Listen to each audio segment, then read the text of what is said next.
যারা এখনো আগের দুটি এপিসোড দেখেননি জলদি দেখে আসুন, লিংক ডিসক্রিপশনে দেওয়া আছে। এপিসোড 3 শুরু হয় লিসন আর কিমকে দিয়ে। লিসন হঠাৎ জিজ্ঞেস করে তোমার স্ত্রী কোথায়, কিন্তু কিম তখন ফোনে ব্যস্ত। ফোনে আসছে মেরির কল, কিন্তু সে ধরছে না। ঠিক তখনই কিম দেখে মেরি তাদের দিকেই আসছে। মেরিও তাদেরকে দেখে ফেলে। কিম তাড়াতাড়ি ইশারায় তাকে চলে যেতে বলে, কিন্তু মেরি ভুল বুঝে ভেবে নেই কিম তাকে হাই বলছে। সে হাসি মুখে হাত নাড়ে। তারপরে তার চোখ পড়ে ইয়ংসু তার মায়ের সাথে গাড়িতে বসে আছে। তখনই বুঝে যায় কিম আসলে তাকে সরে যেতে বলছিল। ভয় আর হতাশায় তাড়াহুড়ো করে চলে যায় মেরি। আর সে সময় তার ফোনটা মাটিতে পড়ে যায়। সে কাছের এক জায়গায় লুকিয়ে পড়ে। লিসন সন্দেহ করে বলে, আমি ওখানে কাউকে দেখলাম। কিন্তু কিম তাড়াতাড়ি বিষয়টা এড়িয়ে বলে, চলো কোথাও ঘুরে আসি। ওরা গাড়ি নিয়ে চলে যায়। এইদিকে মিয়ন একটা পুরনো ফাইল বের করে তার ছেলে ইয়ংসুকে বলে, আশা করি কিম এটা দেখেনি। ইয়ংসু হেসে বলে, দেখলেও কি হবে, চেয়ারম্যান তো তাকে সব বলবে। কিন্তু মিয়ন চিন্তিত, না, ওর জানা ঠিক না আমরা কি করছি। অন্যদিকে মেরির ফোনে আবার কল আসে, এবার তার মা।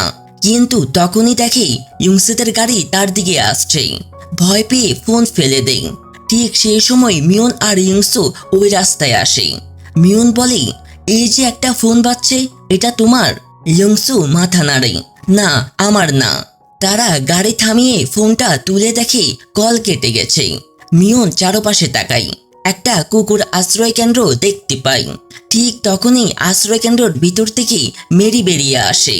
চুল মুখের উপর, চোখের ভয়, একটা জম্বির মতো লাগছে তাকে। মিয়ন আর ইয়ংসু ভয়ে চমকে ওঠে। তখনই মেরি হাজির হয়ে বলে, ওই ফোনটা আমার। সে ফোন নিয়ে চলে যায়। মিয়ন অবাক হয়ে যায়, এর কি হলো? ইয়ংসু হেসে বলে, এখানে সবাই একটু অদ্ভুত। রাতে কিম ফোনে মেরির সঙ্গে কথা বলে। আমি লিসনকে বলেছি তুমি বাড়িতে নেই, কিন্তু তুমি কোথায় গিয়েছিলে? মেরি হেসে বলে, একটু বাইরে গিয়েছিলাম। ওই মানুষগুলো কে ছিল? কিম বলে, ওরা আমার আত্মীয়। মেরি বলে, ও বুঝেছি। কিম কড়া গলায় বলে, আমি তোমাকে সাবধান করেছিলাম, এখানে থাকা ঝুঁকিপূর্ণ। মেরি চুপচাপ বলে, ঠিক আছে, আমি চলে যাচ্ছি। কিম বলে, আমাদের সম্পর্ক শেষ, আমাকে আর ফোন করো না। ফোন কেটে দেই। মেরি ধীরে বলে, স্বার্থপর মানুষ, কিন্তু আমার জীবন তো ওই বাঁচিয়েছে, আমাকে ঋণ পরিশোধ করতেই হবে। পরের দৃশ্যে কিমের দাদির বাড়িতে জিন ও তার বাবা এসেছেন তাকে দেখতে। কিমের দাদি মাথা ঘোরায়, কষ্টে শ্বাস নেই। জিন বলে, আপনার রক্তচাপের জন্যই এমন হচ্ছে, বিশ্রাম নিন, আপনি কঠোর পরিশ্রম করেন। কিমের দাদি মুচকি হেসে বলে, ছোটবেলায় আমাকে কত বিরক্ত করতে তুমি, তোমাকে আমি নিজের হাতেই বড় করেছি, এখন ডাক্তার হয়ে আমাকে নির্দেশ দিচ্ছ। তারা হাসে। তারপর হঠাৎ জিজ্ঞেস করে, তুমি কি এখনো আমার নাতিকে পছন্দ করো? জিন লজ্জা পেয়ে মাথা নিচু করে বলে, হ্যাঁ। কিমের দাদি খুশি হয়ে বলে, আমি চাই তুমি আমাদের বাড়ির বউ হও। জিন হাসে, আমি চেষ্টা করব। অন্যদিকে কিম অফিসে যায়। সহকর্মী সেজং এসে তাকে বলে, পরের বার আমার ট্রিট, একসঙ্গে ডিনার করব। কিম মাথা নাড়ে, ঠিক আছে। তখনই কিম ইয়ংসুকে ডেকে ফেলে। কিম তাকে ডেকে নেই, তোমার সঙ্গে কিছু কথা আছে। বাইরে গিয়ে বলে, চুক্তিটা কিভাবে সামলাবে ভাবছো? ইয়ংসু বলে, তুমি মেরিকে রাজি করালে কিভাবে? কিম শান্তভাবে বলে, ওটা তোমার জানা দরকার নেই, সরাসরি মেরিকে জিজ্ঞেস করো। ইয়ংসু বলে, নিশ্চয়ই তোমাদের মধ্যে কোনো পরিচয় আছে। এইদিকে হাঙ্কুকে এক কর্মচারী এসে জানায়, আমাদের পার্টনার কোম্পানির আর্থিক জালিয়াতি করছে। হাঙ্কু গম্ভীর গলায় বলে, এই খবর আর কাউকে বলিও না, আমি সামলিয়ে নিব। এইদিকে মেরি থাকার জায়গায় খুঁজছে। রিয়েল এস্টেট এজেন্সিগুলো অনেক টাকা চায়। সে তার বন্ধু গিয়নকে ফোন করে, কিন্তু গিয়ন বলে, আমি এখন আর্মিতে আছি, সাহায্য করতে পারবো না। মেরি দেখে দুই ছেলে মোটেলের পোস্টার লাগাচ্ছে। সে সেখানে যায়। মালিকে টাকা নেই, রুম একটি ভাড়া করে। ঘরে ঢুকার সময় এক মাতাল লোক তাকে দেখে ফেলে। মেরির বুক ধড়ফড় করে ওঠে। সে দরজা বন্ধ করে ধীরে বলে, আজ রাতটা শান্তিতে কাটুক, শুধু আজ রাতটা। পরের দিন সকাল, মেরি ঘুম থেকে উঠে তাড়াহুড়ো করে হাসপাতালে যায়। নিজের একটা ডিজাইন ডাক্তারকে দেখাই। ডাক্তার সেটা পছন্দ করে। কাজের শেষে বের হতেই হঠাৎ সামনে পড়ে জিন। জিন অবাক হয়ে বলে, তুমি তো সেই মেয়ে যাকে আমি আগে সাহায্য করেছিলাম। তারা একসঙ্গে বসে কথা বলতে শুরু করে। জিন জিজ্ঞেস করে, সেদিন কি হয়েছিল? মেরি হেসে বলে, একটা ছোট্ট দুর্ঘটনা। আমি কিমকে বলেছিলাম আমি ঠিক আছি, কিন্তু সে জোর করে আমাকে তোমার কাছে নিয়ে আসে। পেমেন্টও সে দেয়। জিন হেসে বলে, কিম তো এমনই, সবাইকে সাহায্য করে। কিন্তু সে বলেছিল তুমি নাকি ওকে বিয়ে করতে বলেছিলে। মেরি মনে মনে ভাবে, ও কি সব কথা বলে দিয়েছে? তারপর ঠাট্টা করে বলে, আমি তো মজা করেছিলাম। জিন বলে, লজ্জা পেও না, কিম আমার খুব ঘনিষ্ঠ বন্ধু। সে আমাকে সব কথা শেয়ার করে। মেরি জিজ্ঞাসা করে, ও কি আর কিছু বলেছে? জিন চুপ করে যায়। এরপর মেরি যায় কিমের অফিসে। সে তার নতুন প্যাকেজিং ডিজাইন দেখায়। সবাই প্রশংসা করে।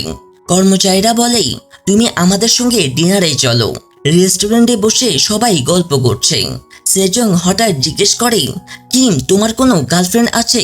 কিম শান্তভাবে বলে, না। সেজং আবার বলে, তাহলে বিয়ে করবে না?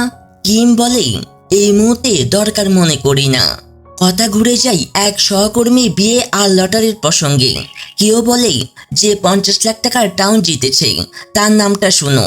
নামটা পরিচিত শোনায়, কিন্তু কিম দ্রুত এক কর্মচারীর মুখে খাবার গুজে দেয়, যেন নামটা কেউ বুঝতে না পারে।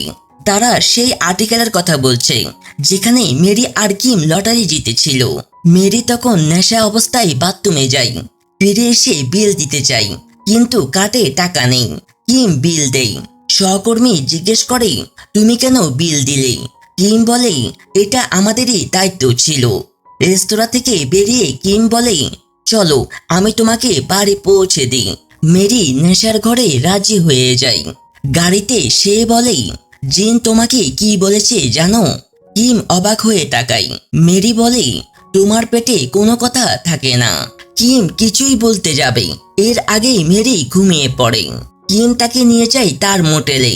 চাবি হারিয়ে যাওয়ায় মালিক দরজা খুলে দেয়। কিম দেখে মালিক বারবার মেরির পায়ের দিকে তাকাচ্ছে। রাগে বলে, তোমার কাজ শেষ, এখন যাও। কিন্তু কিছুক্ষণ পর কিম ফিরে এসে দেখে মালিক মেরির পায়ের কাছে বসে আছে। কিম রেগে গিয়ে ঘুষি মারে। মেরি চিৎকার করে ওঠে, তুমি ওকে মারছো কেন? আমি নুডলস অর্ডার করেছিলাম, সেগুলো আমার পায়ে পড়ে গিয়েছিল, তাই ও ব্যান্ডেজ করতে এসেছিল। মেরি নিজের জিনিস গুছিয়ে নেই। কিম জিজ্ঞেস করে, তুমি রেস্তোরাঁয় খেয়েছিলে, আবার নুডলস কেন? মেরি বলে, আমি ভেবেছিলাম বিল আমাকে দিতে হবে, তাই ঠিকমতো খাইনি। তার পায়ে হিল জুতো পরার কারণে ব্যথা করছে। কিম মলম লাগিয়ে দেয়। কিম জিজ্ঞেস করে, তুমি কোথায় থাকবে? মেরি বলে, অফিসেই ঘুমাবো। কিম বলে, চলো আমি তোমাকে একটা জায়গায় রাখবো। সে মেরিকে টাউনে নিয়ে যায়। বলে, লিসন যেন না জানে তুমি এখানে থাকো। মেরি রাজি হয়। একই সময় হাঙ্কু ওই কর্মচারীর লোকের হাতে একটি ড্রিঙ্কসের বোতল দেয়। কিছু সময় পর গাড়ি চালাতে চালাতে সে ঘুমিয়ে পড়ে আর দুর্ঘটনায় মারা যায়। সকালে মেরি বাইরে বেরিয়ে লিসনকে দেখে লুকিয়ে পড়ে। পরে লিসন মেরিকে বলে, কোম্পানির মালিক আগামী সপ্তাহে তোমাদের সঙ্গে দেখা করবে। মেরি তখন বলে, আমি আমার স্বামীর সঙ্গে কথা বলবো। অন্যদিকে হাঙ্কু কিমের দাদিকে বলে, আমাদের ওই কর্মচারীটি মারা গিয়েছে, এতে দাদি অনেক কষ্ট পায়। তিনি তার ফিউনালে যেতে চাইলে হাঙ্কু বলে, আপনার কষ্ট করতে হবে না, আমি নিজে গিয়ে তার পরিবারের সাথে দেখা করে আসব। এইদিকে লিসন মনে মনে রেগে যায়, কারণ কোম্পানির মালিক আগেই তাকে সতর্ক করেছিল, আর কোনো ভুল করলে তোমার সবকিছু নিয়ে নিব। রাতে মেরি ঘুমাতে যায়। একটা মশা তাকে বিরক্ত করছে। সে তালি দেয়। হঠাৎ লাইট জ্বলে ওঠে। ঠিক তখনই লিসন বাইরের গাড়িতে এসে দেখে লাইট বারবার জ্বলছে আর নিচ্ছে। লিসন দরজায় বেল দেয়। মেরি ভয় পেয়ে খুলে ফেলে। লিসন বলে, পার্কে গাড়ি রাখতে হলে ফর্ম পূরণ করতে হবে। মেরি বলে, লাইট বন্ধ হচ্ছে না, আপনি একটু লাইটটা বন্ধ করে দিন। লিসন ঘরে ঢুকে অডিও সেন্সর বন্ধ করে দেয়। তারপর সন্দেহ চোখে জিজ্ঞেস করে, তোমার স্বামী কোথায়? তার কাপড় তো দেখি না। মেরি বলে, ও রাতে কাজ করে, কাপড় উপরে আছে। লিসন কিছু না বলেই চলে যায়। পরে মেরি ফোনে সব বলে কিমকে। কিম রেগে যায়, তুমি তালি বাজাতে গেলে কেন? একটু মশার কামড় সহ্য করতে পারতে। মেরি বলে, লিসন আমাদের উপর সন্দেহ করছে। মেরি বলে, কোম্পানির মালিক আমাদের দুজনের সাথে দেখা করতে আসবে। এই কথা শুনে কিম বিরক্ত হয়, তবে সে দেখা করতে রাজি হয়ে যায়। পরের দৃশ্য, দুজন ছবি তুলতে যায়। কিম পরে বিয়ের পোশাক, মেরিও সাজে বউয়ের মতো। ছবি তুলতে হবে যেন সবাই ভাবে তারা সত্যিকারের দম্পতি। মেরি বলে, এই পোশাকে শ্বাস নিতে কষ্ট হচ্ছে। কিম তার ড্রেসের চেন খুলে দিয়ে বলে, আরাম লাগছে? মেরি হ্যাঁ বলে, কিন্তু মনে মনে ভাবে, এমন অনুভূতি কেন? এটা তো আসল বিয়ে নয়। ছবি তোলার সময় হঠাৎ সেজং আসে বন্ধুদের সঙ্গে। কিম তাদেরকে দেখে মেরিকে টেনে ভেতরে নেয়। মেরি জিজ্ঞেস করে, কি হয়েছে? কিম ফিসফিস করে বলে, আমাদের কর্মচারী এখানে। সেজন দরজার কাছে আসতেই কিম বলে, আমাকে ক্ষমা করো। তারপরে হঠাৎ মেরিকে কিস করে। সেজন ভেতরে ঢুকে বলে, কিম তুমি কি এখানে? মেরিও তখন ভয় পেয়ে কিমকে জড়িয়ে ধরে কিস করে। এই দৃশ্যের সাথেই এপিসোডটি শেষ হয়। আশা করি আমার করা মুভি এক্সপ্লেনেশনটি আপনাদের ভালো লেগেছে। যদি ভালো লেগে থাকে তাহলে একটা লাইক করবেন।